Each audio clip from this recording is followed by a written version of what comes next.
রাজ্য করবো আমি অগ্নিতে পুড়িয়ে সাগরে বিসর্জন করবো। কোথায় জাতিগণ? আমি আমার খোকাকে দিলাম না।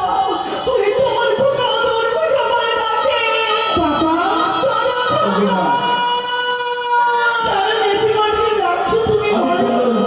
জ্যোতি যাচ্ছি, বড় বাড়িতে রাখতে নেই, তাই তো সনাতন ধর্মের নীতি ক্লাবে মরাকে শ্মশানে নিয়ে গিয়ে মুখবাতি দিয়ে অগ্নিতে জ্বালিয়ে তার আত্মাটুকু জলে বিসর্জন করবো মা।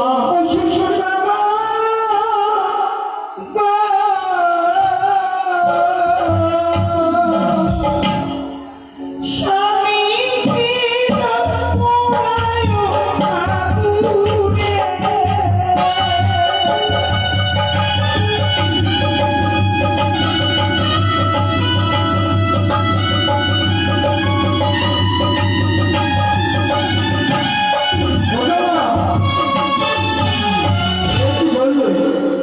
অগ্নিতে যদি না পোড়ায় তবে কিভাবে?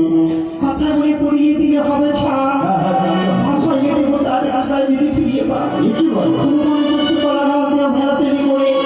স্বামীকে বন্ধু নিয়ে ভেসে যাবো আমি সাগরে যাবে। কোথায় যাবে? এতদিন পঞ্চমাস ভাসিব যাবে, এক মাস যাইগুলো আমি দেবতা ডাকবো। দেবতা নগর সেখানে গেলে আমার স্বামী জীবন আর পাবো। কিন্তু আমি কোনোদিনও কর্ণে শুনিনি, নয়নে দেখিনি মা 6 মাসে বড় প্রাণদান পাবে। মনে পড়ে সেদিনের কথা। বিয়ে মণ্ডপে যখন আমার ছেলে মূর্ছিত হয়ে পড়েছিল, আমি রাতে অন্ধকারে আমি দাঁড়িয়ে দাঁড়িয়ে পুজো করে আমার স্বামীকে ফিরিয়ে দিয়েছি। তা তো ঠিক বলেছো, তাহলে বাবা, কিন্তু বাবা 6 মাসের পর তুমি কি সাগর মধ্যে ভেসে যাবে বলছো মাস? সাগরে অনেক বিপদ রয়েছে। হাসে হাসতে এরাম পথে জীবে জীবে স্বামীর জন্য বিলীন হয়। মৃত্যু মানে বলে বাবা, তুমি আমার স্বামী ছাড়া কোথাও যাবো না। কিন্তু মানবে না, তুমি যাবে। হ্যাঁ বাবা, ওই কলার ভেলা সবার বাতাসে সাগর মধ্যে ভেসে দেবতা নগরে যাবে না? হ্যাঁ বাবা, হ্যাঁ। কিন্তু আরেকটি বার বুঝিয়ে বলি, যেও না সর্বশ্রেষ্ঠ প্রধান বলে রাখবো তোমার। তিনি থাকবো তোমার ঘরে।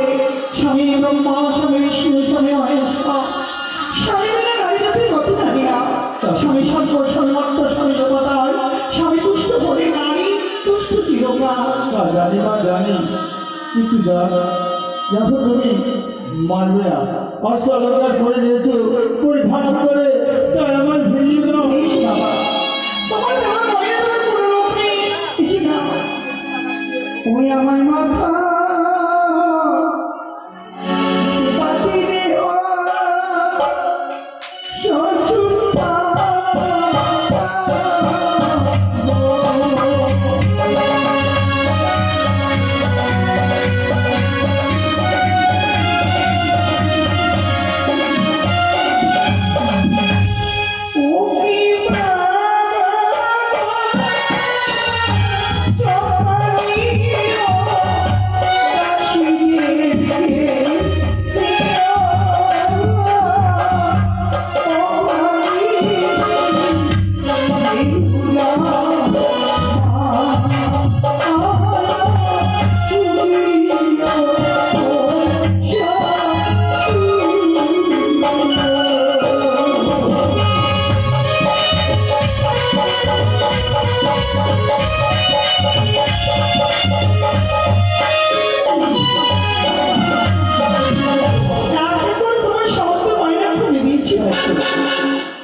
এক এক করে অষ্ট অলঙ্কার খুলে দিলে ঠিক, কিন্তু পরে যে তুমি শাড়ি পরে দিয়েছো, এই শাড়ি খুলে দিয়ে পরিধান করো তুমি সে বস্ত্র। আমার পরনে শাড়ি